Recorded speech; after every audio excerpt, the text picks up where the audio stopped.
अस्सलामु अलैकुम दोस्तों, इस पंडित ने नबी सल्लल्लाहु अलैहि वसल्लम के शान में कुछ बातें कही है और इसके बाद डॉक्टर ज़ाकिर नाइक साहब का इसी बारे में बयान है।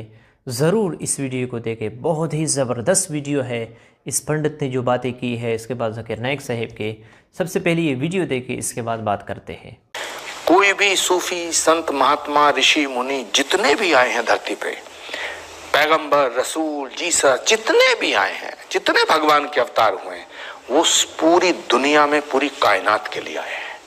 तो उन पर किसी एक व्यक्ति का हक नहीं है। वो जितने आपके हैं उतने हमारे हैं। तो मैं हमेशा ये कहता हूं कि राम जितना हिंदुओं के हैं उतना ही मुसलमानों के हैं।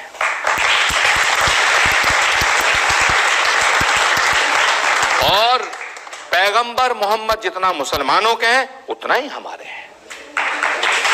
मेरा आपसे एक सवाल था कि आपका एक सोशल मीडिया पे गाना मैंने सुना कि नबी जितने तुम्हारे उतने हमारे। तो सर आप हमारे लिए एक बार ये गाना गा दीजिए।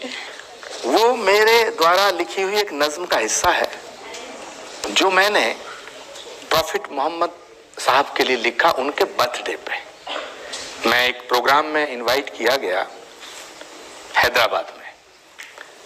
हैदराबाद का मतलब ओवैसी मत समझ लेना। और सुने, आपकी अदालत जब देखेंगे ओवैसी तो उन्हें भी सुनना पड़ेगा। ये कानों में रुई नहीं लगाएंगे, वो भी सुनना पड़ेगा कि एक हिंदू धर्म गुरु, एक हिंदू धर्माचार्य शिकल की पीठ का पीठाधीश्वर आचार्य प्रमोद कृष्णम क्या कहता है। और ये मैसेज जाना चाहिए उन तमाम कट्टरपंथियों के मुंह पे तमाचा लगेगा कि जो हमारे भगवान राम के अस्तित्व को नकारते हैं। मेरे सीने की धड़कन है, मेरी आंखों के तारे हैं, सहारा बेसहारों का खुदा के वो दुलारे हैं। अब जो मैंने लिखा है ये मैसेज है उन तमाम लोगों को जो ये कहते हैं कि हिंदू का भगवान अलग है, मुसलमान का अलग है। ये उनको मैसेज है। सहारा बेसहारों का खुदा के वो दुलारे हैं, समझकर तुम फकत अपना उन्हें तकसीम ना करना। नबी जितने तुम्हारे हैं नबी उतने हमारे हैं।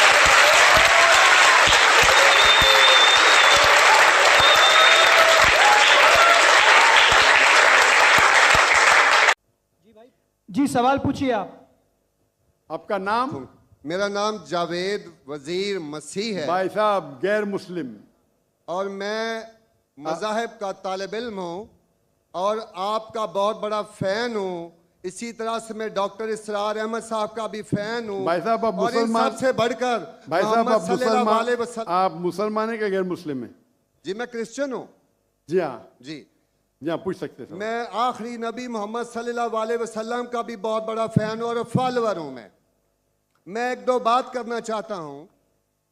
अगर हम सूरत मायदा में पढ़ते हैं तो उसमें जिक्र हुआ है कि जो नसारा है, जो मसीह हैं, ये ईमान में आपके बहुत करीब हैं। फिर उसके बाद मैं जिक्र करना चाहता हूँ, जब आप पे बुरा वक्त आया, तोबा माजरत के साथ मैं लफ्ज़ लेता हूँ, तो आपको एक मसीह बादशाह ने पनाह दी। उसके बाद मैं ये देखता हूँ कि हजूर सल्लल्लाहु अलैहि वसल्लम जब अपनी ज़ात में थे तो एक बेवा खातून थी जो आप रास्ते में से गुजरते थे तो आप पे वो कचरा फेंकती थी, लेकिन आप नीचे से देखते हुए मुस्कुरा के चले जाते थे। उसका क्या हुआ कि 2-3 दिन के बाद ये वाक़या ख़त्म हो गया। उसके बाद आपने देखा कि ये क्यों नहीं हो रहा। जब आपने देखा कि वो बिस्तरे बीमारी पे पड़ी हुई है और आपने जाकर उनकी तीमारदारी शुरू कर दी और आपने उनको खाना दिया। उसके सवाल आ रहा हूँ ना भाई, इंटरप्ट क्यों कर रहे हो? मैं ये बात करना चाह रहा हूँ कि मोहम्मद सल्लल्लाहु अलैहि वसल्लम जो हैं वो रहमतुल आलमीन हैं। वो जब बेवा ने देखा कि जिन्होंने मुझे भड़काया था वो तो कोई अब उनका पुरसाने हाल नहीं है, लेकिन हजूर सल्लल्लाहु अलैहि वसल्लम नबी कौनो मकान आखिरी नबी जो है सरवर कायनात है, रहमतुल आलमीन है, वो उनकी तीमारदारी करते हैं। वो आपके इस अमल को देखकर बशरफ इस्लाम हो गई। आज मैं अपने मुल्क में देखता हूँ कि मुझे मसीह होते हुए यहाँ नफरत की निगाह से देखा जाता है, जबकि उनको रहमतुल आलमीन कहा गया है। अगर हम अपने मसीहों के साथ वो रवैया नहीं रखेंगे जो हजूर सल्लल्लाहु अलैहि वसल्लम ने रखा है, तो वो कैसे रहमतुल आलमीन हैं? भाई साहब का अच्छा सवाल है। उनका नाम जावेद मसीह है और उन्हें मिसाल दी मोहम्मद सल्लल्लाहु अलैहि वसल्लम जब साहबा ने हिजरत की तो अबिसीनिया के बादशाह ने उन्हें पनाह दी और जिक्र किया एक औरत जो कचरा फेंकती थी, और वो कह रहे कि आज इस मुल्क में मुसलमान उनको नफ़रत की नज़र से देखते, अपने अल्फाज इस्तेमाल की नफ़रत की निगाह से देखते हैं। तो क्यों, जब अल्लाह के रसूल रहमतुल आलमीन हैं तो मुसलमान नफ़रत की निगाह से क्यों देखते हैं? कुरान में अल्लाह सुब्हानहू व तआला फरमाते हैं सूरह माइदा में सूरह नंबर 5 आयत नंबर 82 में कि मुसलमान के सबसे करीब वो लोग हैं जो कहते हैं कि वो क्रिश्चियन हैं। ये कुरान की आयत है कि मुस्लिम से सबसे करीब वो लोग हैं जो लोग कहते हैं मैं नसारा हूँ, आई एम अ क्रिश्चियन। ये कुरान की आयत है। और कुरान में एक तिया हिस्सा 1/3 of the Quran is address to, मुखातिब है या अहले किताब, या अहले किताब, कहो अहले किताब से, यहूद और नसारा से। तो एक तिया हिस्सा कुरान मजीद का तकरीबन अहले किताब से मुखातिब है। और आपका सवाल कि अल्लाह के रसूल रहमतुल आलमीन ने बेशक है, कुरान की आयत है सूरह अंबिया सूरह नंबर 21 आयत नंबर 107, वमा अरसलनाका इल्ला रहमतुल आलमीन, कि मोहम्मद सल्लल्लाहु अलैहि वसल्लम अल्लाह ने उन्हें रहमतुल आलमीन, रहमत बना के भेजा है सारे आलम के लिए, सारे इंसानियत के लिए।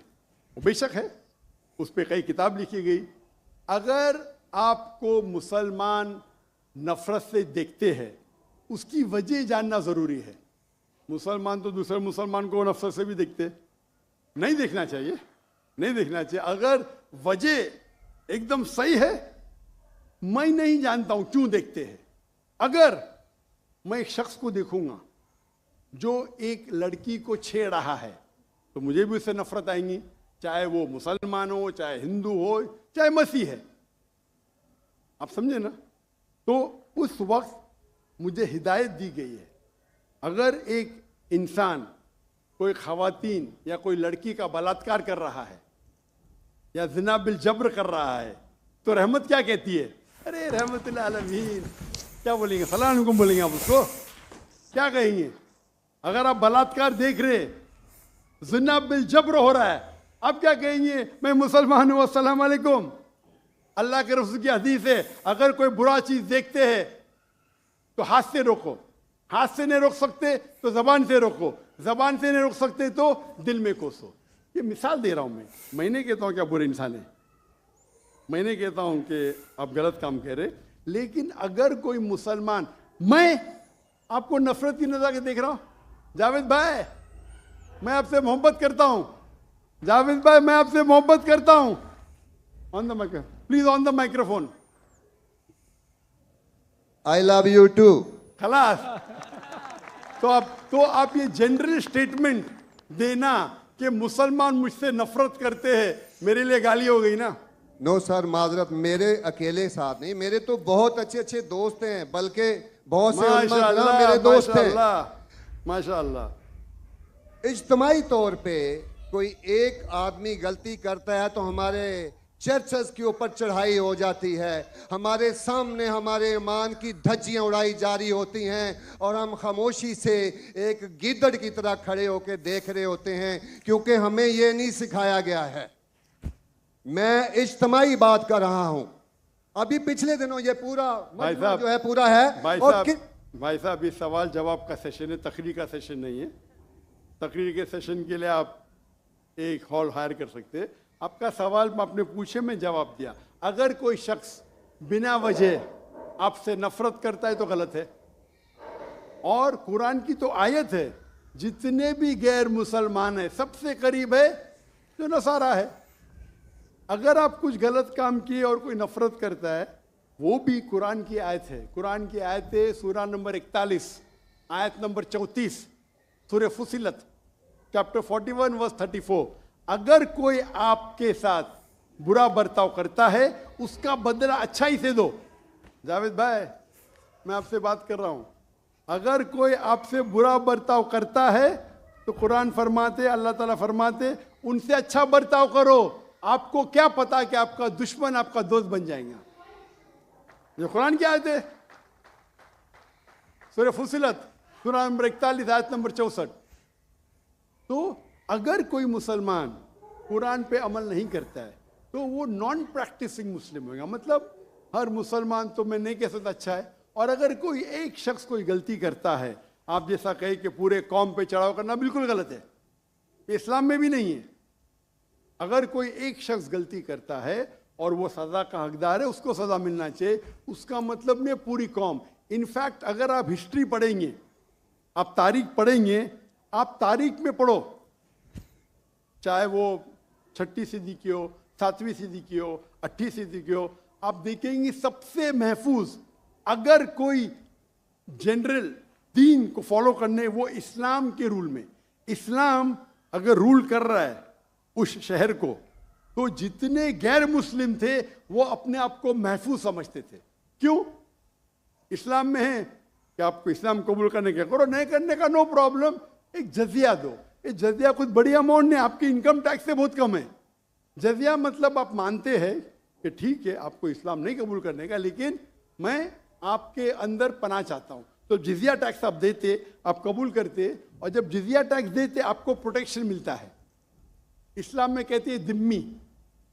और आप अगर इस्लामिक शरिया रूल के अंदर गैर मुस्लिम हैं तो मुसलमान मुल्क का फर्ज है कि आपको महफूज रखे। आपको कोई छू नहीं सकता है। और अगर जंग होता है तो आपको लड़ने की भी जरूरत नहीं, बाकी सब मुसलमान को लड़ने पड़ेगा। और जिजिया बहुत कम है, इनकम टैक्स का तो स्मॉल परसेंटेज है। इसीलिए अगर आप हिस्ट्री पढ़ेंगे, जब सलाउद्दीन अय्यूबी ने कॉन्स्टेंटिनोपल पे हमला किया, उस वक्त जो क्रिश्चियंस थे, ईसाई मजहब में कई फिरके थे, ऑर्थोडॉक्स, प्रोटेस्टेंट, कैथलिक्स, खुद ईसाई लोग अपने बाकी ईसाई भाइयों से उनका कत्ल करते थे। और जब इन लोग ने कॉन्कर किया कॉन्स्टेंटिनोपल को, तो मुसलमानों पे जुल्म किया। तो जब सलाहुद्दीन अय्यूबी ने कॉन्कर किया तो ईसाई लोग डर गए कि अभी तो हम लोग की मौत आ गई। तो उनने कहा, मैं सलाहुद्दीन अय्यूबी हूं, मैं मुसलमान हूं, आप मेरे राज में महफूज है। और इतना हिस्ट्री पढ़ेंगे आप, क्रिश्चियन, ईसाई चाहते थे कि सलाहुद्दीन अय्यूबी रूल करे ताकि वो महफूज हो। तो अब हिस्ट्री पढ़िए। आज मुसलमान को देख के दीन को मत समझिए, कुरान को पढ़िए, हदीस को पढ़िए। और इसमें आप देखेंगे कि कुरान के अंदर किस तरीके से इज्जत दी है गैर मुसलमानों को। दावत दो, कबूल करते अच्छी बात है, नहीं कबूल करती किस पे जोर जबरदस्ती नहीं। अगर कोई इस्लामिक मुल्क में कोई भी चर्च है या टेंपल है, उसे डिस्ट्रॉय करने की इजाजत नहीं, अनलेस वो कोई फितना कर रहा है। ये सब उसूल है। वो फितना कर रहा है तो अलग बात है। तो एक इस्लामिक मुल्क में सबसे ज्यादा महफूज है गैर मुसलमान। और मैं मिसाल देता हूँ, मेरी जाम में से आ रहा हूँ मलेशिया में हिंदू 6% है, 6.3%, 6.3% है। आप कंपेयर करेंगे बिटवीन इंडिया, जिस तरीके से इंडिया माइनॉरिटी मुसलमानों को ट्रीट करता है, हम 14.3% है according to the Indian government, वहाँ मलेशिया में 6.2%। लेकिन जिस तरीके से मलेशिया हिंदू लोगों को ट्रीट करता है, इतने अच्छे तरीके से, इतने उनको राइट्स दिए, ये एक मिसाल है। मैं पाकिस्तान के बारे में कह नहीं सकता हूँ क्योंकि रहता नहीं हूँ। मैं नहीं कहता हूँ पाकिस्तान अच्छा सलूक करता है, नहीं अच्छा सलूक करता हूँ, मुझे हक नहीं बोलने का क्योंकि मैं जानता नहीं हूँ। लेकिन मलेशिया में जहाँ रहता हूँ मैं जानता हूँ इतने राइट्स हैं उनके पास, इतने हुकूक दिए गए। तो इस्लाम के अंदर गैर मुसलमान महफूज है, सिर्फ फितना नहीं करना चाहिए कि कुरान कहते फितना इज वर्स देन कत्ल से और ख़राब है। तो अगर आप फॉलो करते जो उस इस्लामिक मुल्क का कानून है तो गैर मुस्लिम, सिर्फ गैर मुस्लिम होने की वजह से उन्हें कोई भी अटैक नहीं कर सकता है, और करता है तो गलत है। Hope that answers the question. तो नाज़रीन किराम, आप लोगों ने ये वीडियो देख ली, उस पंडित की बातें भी आप लोगों ने सुन ली कि वो भी हुजूर सल्लल्लाहु अलैहि वसल्लम को मानते हैं, इनके औसाफ को मानते हैं, इनके मनाक़िब को मानते हैं कि वो रहमतुल लिल आलमीन थे, सारे जहान के लिए वो पैगम्बर थे, और इसके अंदर मुख्तलिफ़ सिफ़ात थे, मुख्तलिफ़ खूबियाँ थे। और इसके बाद आप लोगों ने डॉक्टर ज़ाकिर नाइक साहब की भी खूबसूरत बयान सुन लिया, जो उस आदमी ने, उस क्रिश्चियन ने जो सवाल किया था हुजूर सल्लल्लाहु अलैहि वसल्लम के बारे में, और डॉक्टर ज़ाकिर नाइक साहब ने बड़े खूबसूरत अंदाज़ के साथ उसे जवाब दे दिया। तो मुझे उम्मीद है आप लोगों को ये वीडियो पसंद आ चुकी होगी। मिलते हैं इंशाल्लाह नेक्स्ट वीडियो में, तब तक के लिए इजाज़त चाहता हूँ। अस्सलामु अलैकुम।